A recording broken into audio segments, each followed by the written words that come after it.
नमस्कार। आकाशवाणी देहरादून से प्रस्तुत है प्रादेशिक समाचार। पहले मुख्य समाचार। प्रदेश में 31 अक्टूबर से खेल महाकुंभ का आयोजन किया जाएगा। राज्य के छोलिया और झोड़ा लोक नृत्यकों की प्रस्तुति को वर्ल्ड बुक ऑफ रिकॉर्ड में शामिल किया गया। ड्रग्स विभाग ने देहरादून में 11 दवा की दुकानों पर छापेमारी कार्रवाई की है। प्रदेश के हर जिले में एक साइबर थाना स्थापित किया जाएगा। जल्द ही सरकार को प्रस्ताव भेजा जाएगा। और नवरात्र के तीसरे दिन मां चंद्रघंटा की पूजा अर्चना के लिए मंदिरों में भक्तों की भीड़ उमड़ रही है। मां दुर्गा देवी के जयकारों से पंडाल गूंज रहे हैं। दोपहर समाचारों के साथ मैं प्रियंका मलिक और अब समाचार विस्तार से।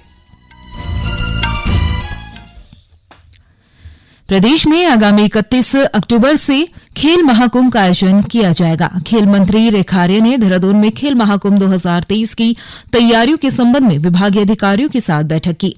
उन्होंने बताया कि खेल महाकुंभ इस साल के अंत तक चलेगा और न्याय पंचायत विकासखंड, जिला और राज्य स्तर पर प्रतियोगिताएं आयोजित की जाएगी। बैठक के दौरान उन्होंने अधिकारियों को खेल महाकुंभ की सभी तैयारियां समय पर पूरा करने के निर्देश दिए हैं। प्रदेश के छोलिया और झोड़ा लोक नृत्यकों की प्रस्तुति को वर्ल्ड बुक ऑफ रिकॉर्ड में शामिल किया गया है। संस्कृति विभाग के निदेशक ने बताया है कि प्रधानमंत्री नरेंद्र मोदी के 12 अक्टूबर को प्रदेश आगमन पर छोलिया और झोड़ा लोक नृत्यकों की ढोल दमाओं लोकवाद यंत्रों की प्रस्तुति को वर्ल्ड बुक ऑफ रिकॉर्ड में स्थान मिला है। कार्यक्रम दल में लगभग 3000 लोक कलाकारों ने पारंपरिक वेशभूषा और लोकगीतों के माध्यम से प्रस्तुति दी थी। गौरतलब है कि सीमांत जिला पिथौरागढ़ में समुद्र तल से 5338 फीट की ऊंचाई पर यह कार्यक्रम आयोजित किया गया था। प्रधानमंत्री विश्वकर्मा योजना को लेकर आज हल्द्वानी में भाजपा ओबीसी मोर्चा द्वारा एक कार्यशाला का आयोजन किया गया। इस दौरान ओबीसी मोर्चा के पदाधिकारियों से प्रधानमंत्री विश्वकर्मा योजना का लाभ आम जनता तक पहुंचाने का आह्वान किया गया है। इसके लिए पार्टी पदाधिकारियों को लोगों के बीच जाकर योजनाओं की जानकारी देने और पात्र लोगों तक इसका लाभ पहुंचाने की जिम्मेदारी दी गई। भाजपा के प्रदेश अध्यक्ष महेंद्र भट्ट ने कहा है कि प्रधानमंत्री विश्वकर्मा योजना के तहत गरीब कामगार लोगों को बिना ब्याज के ऋण उपलब्ध कराया जाएगा। ड्रग्स विभाग के एक दल ने राजधानी देहरादून में 11 दवा की दुकानों पर छापेमार कार्रवाई की है। इस दौरान अनियमितता मिलने पर 2 दुकानें सील कर दी गई, जबकि 6 दुकानों की बिक्री खरीद पर रोक लगाई गई है। इस दौरान दल ने संदिग्ध 10 दवाओं के सैंपल भी लिए हैं। छापेमार कार्रवाई के दौरान गढ़वाल ड्रग्स लाइसेंसिंग पदाधिकारी ने इसके निर्देश दिए थे। प्रदेश के ऊंचाई वाले क्षेत्रों में बर्फबारी और मैदानी हिस्सों में बारिश से ठंड बढ़ गई है। चारधाम सहित राज्य के उच्च हिमालय क्षेत्र में कल हुए हिमपात से तापमान में उल्लेखनीय गिरावट गई है। हालांकि बर्फबारी के बावजूद तीर्थ यात्री बड़ी संख्या में चारधाम के दर्शन करने के लिए पहुंच रहे हैं। उधर उधम सिंह नगर में हुई बारिश से किसानों की कटी हुई धान की फसल को काफी नुकसान पहुंचा।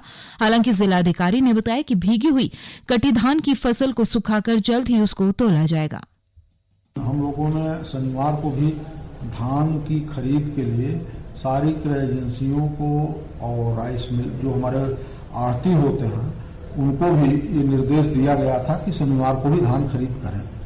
जो मौसम की स्थिति रही उसको देखते हुए सारे जो संबंधित विभाग हैं, एजेंसीज हैं, उनको ये कहा गया था कि अधिकतम मैक्सिमम धान की खरीद कर लें जो खुले में पड़ा हुआ है। कोशिश यही है कि अधिकतम धान खरीद हो जाए। अगर कहीं थोड़ा बहुत धान भीगा है तो उसको देखेंगे सुरक्षित रख के अगले 2 दिन मौसम जैसे ही ठीक होगा उसको फिर से सुखा करके और तौल कराई जाएगी।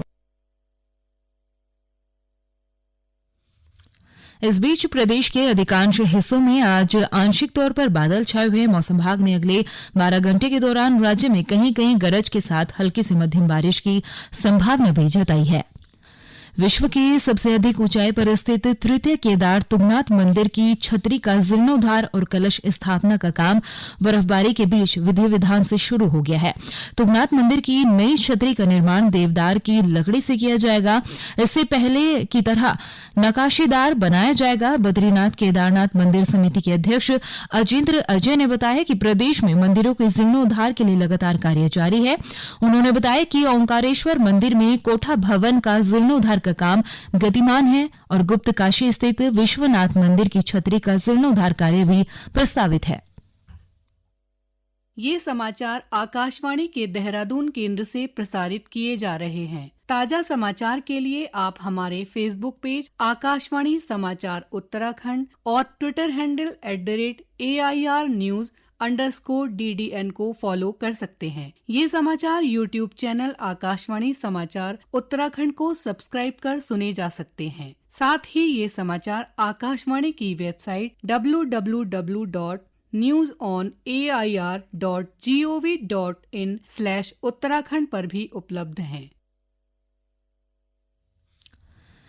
उत्तराखंड के हर जिले में एक साइबर थाना स्थापित किया जाएगा। इसके लिए जल्द ही पुलिस सरकार को प्रस्ताव भेजेगी।